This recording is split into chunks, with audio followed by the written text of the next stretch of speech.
बिस्मिल्लाहिर्रहमानिर्रहीम। मोहतरम जनाब ख्वाजा साद रफ़ीक साहब, मेज़बान ख्वाजा रफ़ीक शहीद सेमिनार,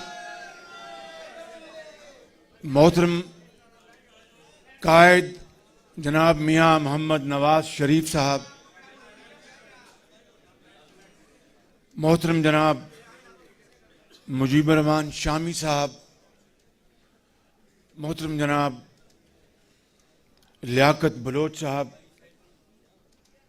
मोहतरम जनाब ख्वाजा मोहम्मद आसिफ साहब व दीगर अकाबरीन, मोहतरम जनाब ख्वाजा सलमान रफ़ीक साहब और मेरे इंतहाई काबिल एहतराम बुजुर्गों के नक्शे कदम पर चलने की भरपूर कोशिश कर रहे हैं और चाहे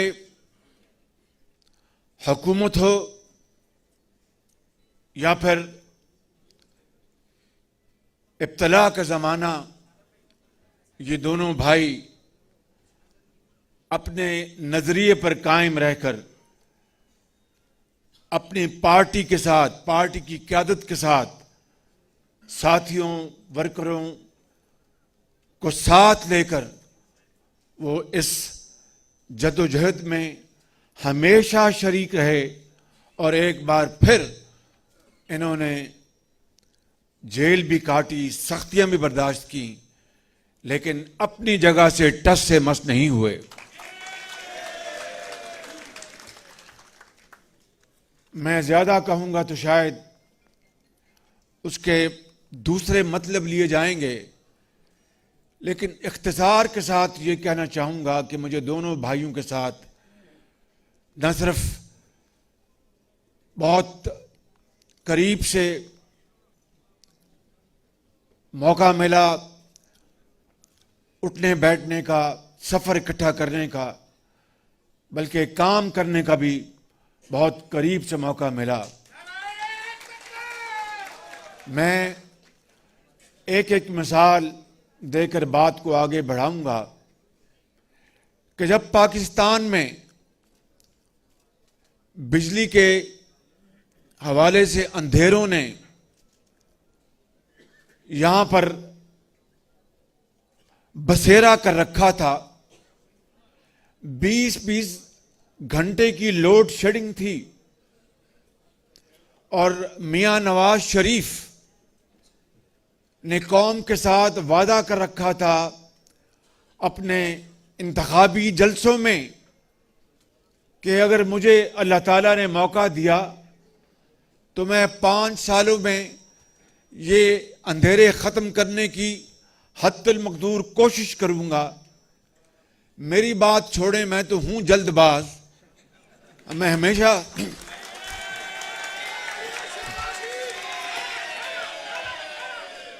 हमेशा जल्दबाजी में, जल्दी में फिक्रे कस देता हूं, जो बाद में जो यार लोग हैं हंसी मजाक में उसको बाज़ औक़ात बात करते हैं, कभी तंज भी करते हैं। तो मैंने ऐसे लम्हात में कह दिया, मैं यकीनन बहका वो तो नहीं था, होश हवास में था, अल्हम्दुलिल्लाह, कोई जादू टोने का शिकार नहीं था। तो मैंने उन लम्हात में कह दिया कि मैं, अगर हम 6 महीने कि सियासत नाम है असल में अवामी खिदमत का, सियासत नाम है असल में लोगों के दुख और दर्द बांटने का, सियासत नाम है यतीम और बेवा के सर पर दस्ते शफकत रखने का, सियासत नाम है बीमारों को सहूलतें मुहैया करने का, सियासत नाम है बेरोजगारी के खात्मे के लिए काविशें करने का, सियासत नाम है महंगाई को खत्म करने का, सियासत नाम है कौम को उसके पांव पर खड़ा करने का, ये काम अंजाम दिया नवाज शरीफ ने उस दौर में। और जब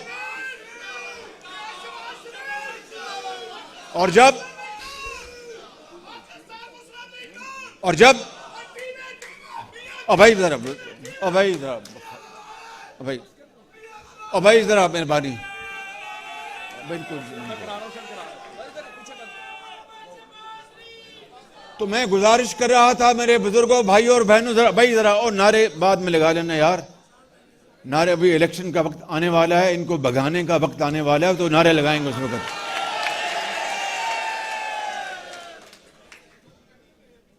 तो मैं ये बात कर रहा था कि मियां नवाज शरीफ को दिन रात नींद नहीं आती थी, मुझ समेत, कि भाई कौम से ये वादा कर रखा है।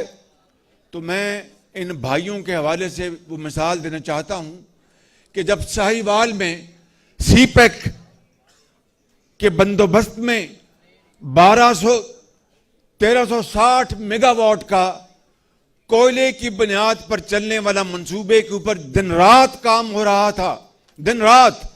और मैं वहां पर पागलों की तरह दिन रात फिरता था, अचानक हेलीकॉप्टर से उतरता था, उनको पता भी नहीं होता था कि शहबाज शरीफ यहां पर आने वाला है। दिन रात काम हो रहा था, मशीनरी चीन से आ रही थी।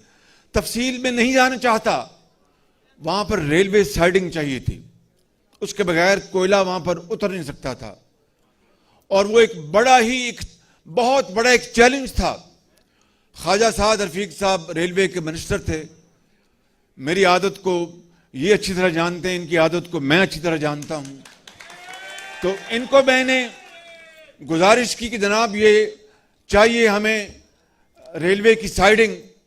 तो ये माशाल्लाह बहुत ज़हीन और फतीन आदमी है। उनका जनाब मियाँ साहब बिल्कुल ठीक है, मगर पैसे ढीले करो ना, पैसे, रेलवे को पैसे चाहिए। मैंने कहा ख्वाजा साहब पैसे तो आपने लगाने हैं। कहने नहीं, ये तो आप लगाएंगे अपना, ये हमारा काम नहीं है। बहरहाल पैसों का सारा बात हो गई, मगर उसमें बहुत वक्त चाहिए था, बड़ी मेहनत चाहिए थी, और उसके बगैर हर चीज मुकम्मल हो जाती। ओ भाई, हर चीज मुकम्मल हो जाती, अगर वो रेलवे साइडिंग कोयला उतारने के लिए ना बनती तो वो बिजली पैदा नहीं हो सकती थी।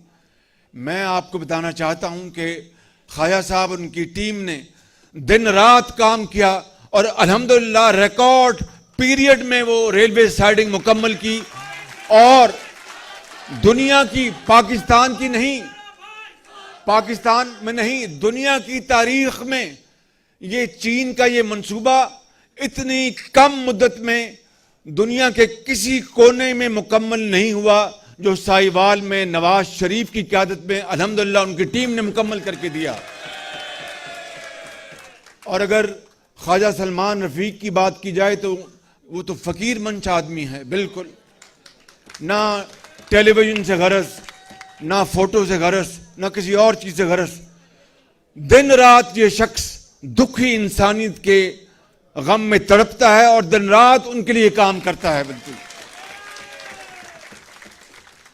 मुझे अफसोस तो इस बात का है कि दोनों भाई बेगुनाह जेल में पहुंचे, मगर ख्वाजा सलमान रफीक तो सोचता होगा कि मैं किस पादाश में यहां पर पहुंच गया हूं।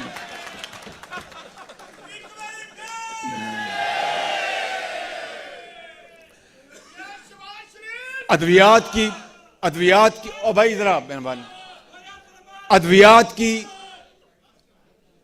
अद्वियात की तरसील हो, मुफ्त अद्वियात की बात हो, सीटी स्कैन्स हों और गरीबों और यतीमों के लिए मुफ्त इलाज हो, और पूरे पंजाब में अगर यह कहा जाए कि अस्पतालों को हमने बिल्कुल दोबारा नया नकोरा बनाया और बड़े बड़े शानदार यहां पर इदारे कायम किए, PKLI, जिसको मैं कहता हूं कि ये जॉन हॉपकिंस ऑफ पाकिस्तान था, और इमरान नियाजी और उनकी हुकूमत ने इसका जनाजा निकाल दिया है।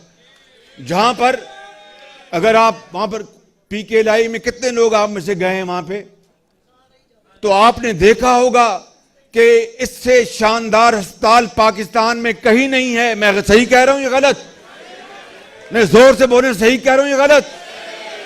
और वहां पर दुनिया भर से पाकिस्तानी बेहतरीन डॉक्टर्स लेके आए, बेहतरीन मशीनें लेके आए, लेकिन इमरान नियाजी को इस बात से गर्ज नहीं थी कि वहां पर दुखी इंसानियत का इलाज होगा तो लोग हाथ उठा के दुआएं देंगे। उसको इस बात से गर्ज थी कि ये तो मुस्लिम लीग नून ने बनाया है, ये नवाज शरीफ की हुकूमत ने बनाया है, इसका बेड़ा गर्क कर दो। मरीजों की इसको कोई परवाह नहीं थी। ये है वो अजीम सानिया जो 2018 में वाक़या हुआ। और मैं इस बात को खुले आम तस्लीम करता हूं कि बेशुमार लोगों ने इमरान खान नियाजी को वोट दिया कि शायद तब्दीली से पाकिस्तान बदलेगा। मुस्लिम लीग नून की जो भी कारकर्दगी और या दूसरी पार्टीज की जो भी कारकर्दगी, उन्होंने कहा कि इसको टेस्ट करो, इस टेस्ट क्रिकेटर को। लेकिन आपने देखा कि 3.5 सालों में इस मुल्क की मईशत का जनाजा निकल चुका है। और जगह जगह आप देखते हैं देहातों और शहरों में और कस्बों में लोग मईशत के जनाजा वहां पर पढ़ते हैं और रोते हैं दिन रात आसमान की तरफ देख करके। क्या वो दिन था, क्या वो बदकिस्मत दिन था कि ये शख्स पाकिस्तान के ऊपर वजीर आजम मुसल्लत किया गया और 3.5 साल में इसने पाकिस्तान की ईंट से ईंट बजा दी है। मईशत की बात करें तो आज लोग एक वक्त की रोटी को तरसते हैं।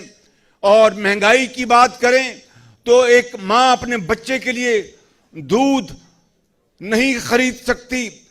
और बेरोजगारी की बात करें तो लाखों लोग बेरोजगार हो चुके। और छत की बात करें तो 50 लाख घर तो बड़ी दूर की बात है, एक कमरे की ईंट तक नहीं रखी। मेरे बुजुर्गों, भाई और बहनों, अपने दिल पर हाथ रख कर कहो कि नवाज शरीफ के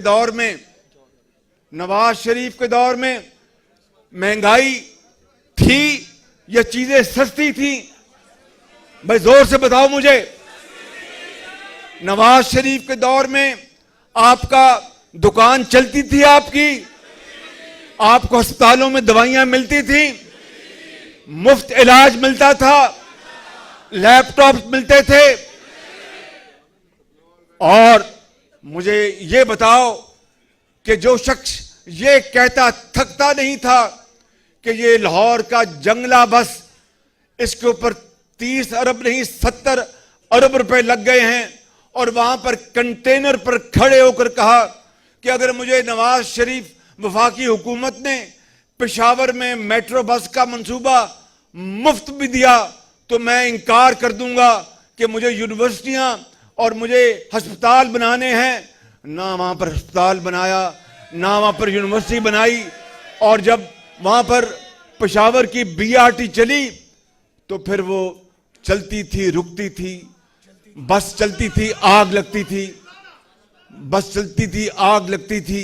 और आज तक वो उसको मुकम्मल नहीं कर सके। और लाहौर का मेट्रो बस 30 अरब में, और ये है 27 किलोमीटर। और पेशावर का मेट्रो बस 20 किलोमीटर 100 अरब रुपए से ऊपर चला गया। और फिर आप देखें ये आपकी ऑरेंज लाइन, और देखिए ऑरेंज लाइन आपने, और देखें कि कहते हैं जनाब के पोल्यूशन, इसकी जितनी मुखालफत की गई ऑरेंज लाइन की, पीटीआई इसके पीछे थी। सारा ये ऑरेंज लाइन को डिले करने का जितना भी ये एक इंतहाई घिनौना प्रोग्राम जो बना वो पीटीआई इमरान खान की सरबराही में बना। लाहौर हाई कोर्ट में ये केस 1 साल चला और 300 सफ़े का फैसला आया और उसमें एक धेले की करप्शन वहां पर साबित नहीं की गई। फिर सुप्रीम कोर्ट में गए और सुप्रीम कोर्ट में इनके अपने पीटीआई के जो इल्लामा इकबाल मरहूम के जो साहबजादे हैं वो पिटिशनर बन गए ताकि इनको डर ये था कि अगर ऑरेंज लाइन नवाज शरीफ के दौर में चल गई तो फिर 2018 का इलेक्शन फिर उनका धरा का धरा रह जाएगा। ये थी इसके पीछे। इनको आपकी मुसीबत, आपकी बेटी का कॉलेज टाइम पर पहुंचना, एक मजदूर का कारखाने में टाइम पर पहुंचना, एक मरीज का अस्पताल में टाइम पर पहुंचना, एक उस्ताद का यूनिवर्सिटी पर टाइम पर पहुंचना, एक बेवा का अपने घर में काम कराने पर टाइम पर पहुंचना, ये इनको कोई गर्ज नहीं थी। इनको एक ही गर्ज थी कि चाहे वो अवामी सहूलत है या नहीं, वो नवाज शरीफ का मंसूबा है तो उसको बिल्कुल उसको खत्म कर दो। आज एक और फिर 3.5 साल क्या किया? तख्तियों के ऊपर तख्तियां, तख्तियों के ऊपर तख्तियां, तख्तियों के ऊपर तख्तियां। जितने नवाज शरीफ के मंसूबे,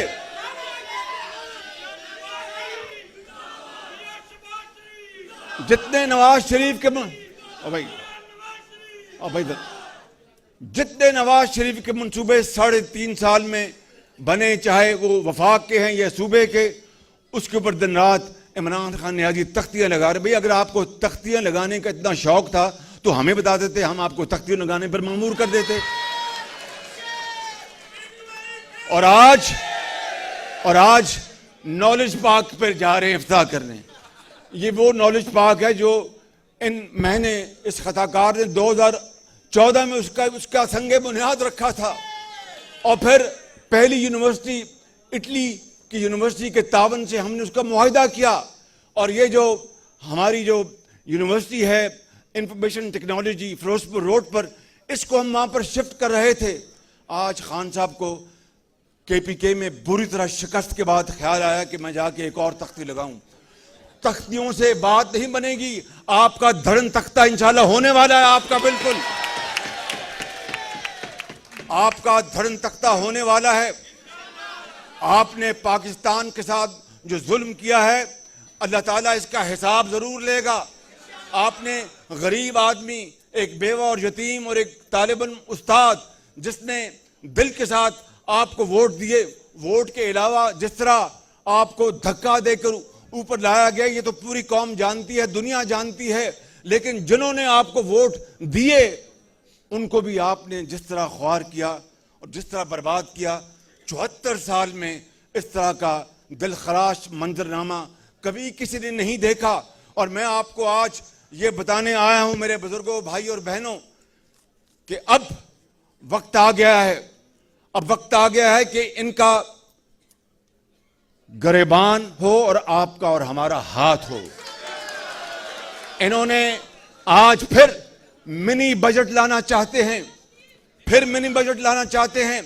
IMF के हाथों पाकिस्तान को इन्होंने गिरवी रख दिया है। और हजरत कायद आजम और उन लाखों मुसलमानों शहीदों की रूहें कब्रों में तड़प रही होंगी कि 74 साल बाद या अल्लाह ये कौन इमरान खान पाकिस्तान पर मुसल्लत हो गया है कि बिजली वाफर होने के बावजूद बिजली फिर आती और जाती है। 74 साल बाद ये कौन सा हुक्मरान मुसल्लत हो गया है कि गैस स्टेशन कराची में नवाज शरीफ ने लगा दिए, सस्ती गैस के मुआहदे किए। आज सर्दियां आ रही हैं, चूल्हा जो है वो ठंडा पड़ा हुआ है, गैस अवेलेबल नहीं है, और कहते हैं कि सुबह और दोपहर को खाने के वक्त गैस मुहैया करेंगे, और वो भी गैस नहीं। और जितनी महंगी गैस इन्होंने खरीदी है, अरबों खरबों उसके ऊपर लग गए। ये इतने इतने बड़े स्कैंडल हों, चाहे चावल का है, चाहे गंदम का है, चाहे शुगर का है, चाहे गैस का है, चाहे अद्वियात का है, चाहे मालम जब्बा है, ये कहाँ है नैब? इसलिए मैंने 3.5 साल पहले कहा था कि नैब नियाजी गठजोड़ है। ये 3.5 साल पहले मैंने कहा था। और आज मैं अल्लाह ताला से इंतहाई इनकिसारी और डर के साथ और खौफ के साथ ये कहना चाहता हूं कि लाहौर के बुजुर्गों, भाई और बहनों, आज ये नैब नियाजी गठजोड़ का खात्मा करने का वक्त आ गया है। बिल्कुल अपने लंगोटे कसे तैयारी करें और इस महंगाई के तूफान के खिलाफ, इस जालिम हुकूमत के खिलाफ, और इस ऐसी हुकूमत जो कि धांधली की पैदावार है और जिसने 3.5 साल झूठ और यू टर्न के अलावा कुछ नहीं किया, आज उनके खात्मा करने का वक्त आ गया। आप तैयार है इसके लिए? बताओ मुझे।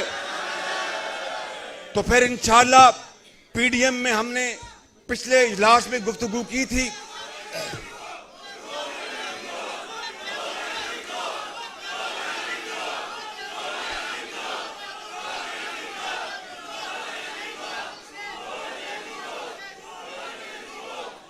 मैं आखिरी बात आपसे करना चाहता हूं। मैं आखिरी बात आपसे करना चाहता हूं कि हमने अगर यार बस सुनने ना, बस हमने अगर इस हुकूमत से फिलफौर जान न छुड़ाई तो फिर पाकिस्तान का खाकम बदन। खुदा हाफिज। पाकिस्तान, मुस्लिम लीग नून, नवाज शरीफ, कायदे आजम।